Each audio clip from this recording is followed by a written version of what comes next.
Helljumpers, Chapter 13, Part 2. Scootaloo and Janet walked out of the house while the rest of the group was still finishing up eating. Twilight was levitating her own plate over to the kitchen counter, having finished her own breakfast.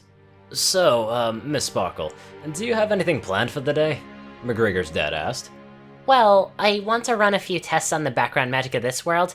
I can feel it's stronger than the one on Reach, but there's something off about it that I can't put my hoof on it. Twilight replied. So, is there a room that I can use? A scroll materialized from black smoke and slapped Twilight on the side of the head. The purple alicorn immediately levitated it in front of her, and a smile slowly formed on her face, and she started laughing. Yes, they got the message! Twilight shouted while bunny hopping around the kitchen. What was that? Alex said, echoing the sentiment of the other humans in the room. Dragon mail! It's a quick note from Princess Celestia, Twilight said, clearing her throat. Okay, to Twilight. Rainbow has notified me and my sister that she found you in the dream world. She'll be in contact. Hopefully, she and Luna will find a way to let others talk to you soon. We miss you, Princess Celestia. She finished reading. The attic is mostly empty. You can use that if you wish, the old lady told Twilight, and the pony nodded happily and made her way up the stairs. The attic only had a few boxes thrown around, which Twilight neatly stacked at the back of the room, so she had some space.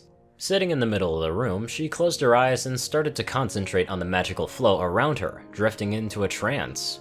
Chaos. Although not pervasive, it was still present, but there was also something else, something familiar. Filtering out the chaos and the weak natural magic of the planet, she was left with a small warm stream of magic, as if the sun itself was flowing through her mind. Only one place she knew of had magic like that. Equestria. Feeling a tap on her nose brought Twilight back to reality. Scootaloo was in front of her, hopping up and down. Weren't you going out to practice your flying? She asked. Scootaloo looked confused at the alicorn. Well, it's past 7 in the evening, Twilight. You've been here the entire day, according to the others downstairs. Twilight slapped herself for being so stupid. She had managed to get into such a deep trance that she lost track of time. Looking back at the Pegasus, who had a large smile on her face, she remembered what Scootaloo had set out to do. So how did your flight practice go? Scootaloo stopped hopping, and instead of telling Twilight, she started flapping her wings, rising into the air, and beads of sweat formed onto her forehead as she exerted herself. Seconds later, she finally dropped onto the floor again, with increased breathing. It went great, she squeaked, her mood dropping immediately for some reason. So, we have some new orders, she said, hoofing over a tablet to Twilight. Twilight read the orders. That sucks, she commented. Oh well. It was fun while it lasted. Come on, Scoots, pack your stuff up. Orders are orders, she told the Pegasus, giving her back the tablet that told them they had to return to the Stalward Dawn. Already did. Also, I packed your stuff in it. It was only your uniform anyway, Scootaloo replied. A pelican will pick us up in 15. Twilight nodded, and the two made their way downstairs, thanking the humans for their hospitality. 15 minutes later, a pelican landed in the front of the house, and the ponies boarded. Strap in tight, Twilight, and Squirt, get up in the front. I want a co-pilot next to me. A familiar voice came from the cockpit. Oh, Zoe! Scootaloo shouted as her mood improved again at seeing the pilot that had been in cryo for the last month.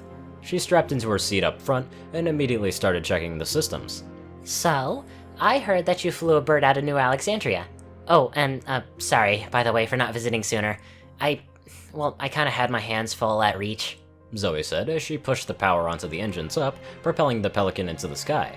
So, you two already made quite a few ripples in the media, by the way. There's word of 2 talking horses at a bar in the media, all of which is being denied by officials as hallucinations of drunken Scotsmen, and that video footage has been tampered with by conspiracy theorists to put weight behind their claims. She chuckled. Of course, those people are making up the entire story. Wouldn't you two agree? I mean, 2 alien talking ponies that can use magic. What kind of lunacy is that? Scootaloo and Twilight chuckled. Well, I assume we're on Oni's shit list now with us making their life a lot harder, Twilight asked. Well, I don't know, probably. The others got denied shore leave, and you were down there for a grand 25 hours, so they're probably not happy with you two, Zoe replied, looking over the instruments on the pelican. Coming up onto the Dawn, she stated. The frigate was docked at a repair and refit station. Neither Scootaloo and Twilight had a good look at the warship when they had left for Earth. The entire starboard hangar was gone due to the hits from the plasma torpedoes, and at reach, burn marks covered the entire surface of the ship, with the exception of the places where it was clearly being repaired by the crews. Jeez, she's a mess, Scootaloo commented as they approached. No kidding. We got lucky as well. Had those torps hit anywhere else, we would have been molten metal around reach, Lucy said, typing in commands to get access to the docking bay of the repair station. With Scootaloo helping to monitor the sensors, they quickly managed to dock the Pelican. So, did they replace the flight sim yet? Scootaloo asked Zoe, who shook her head. Damn it! I was hoping to get to do some more practice. Language, Scootaloo. Twilight said from behind the two. I'm not having you go around swearing willy-nilly. Scootaloo rolled her eyes. It wasn't like Twilight had expanded her own vocabulary in the last few months. They had a flight sim in the station here that we could use, Zoe told Scootaloo, getting the conversation back on track. 2 to be exact. So, you want to try to beat me again? She said. Or are you scared I'm gonna kick your ass? Zoe said with a grin. Oh, you are so on! Scootaloo replied, with the two making their way over to the simulators, while Twilight continued to report to the Dawn. The airlock of the Dawn, being connected with a repair station, was open and allowed for Twilight to walk through it without cycling. A few crew members were walking around the hallways, giving nods to Twilight as they passed. Reaching her quarters, she opened the door and flopped into bed, realizing just how fatigued that she was. Quickly, she fell asleep into her dreams, only this time, there was no rainbow-maned pony to stop the nightmares.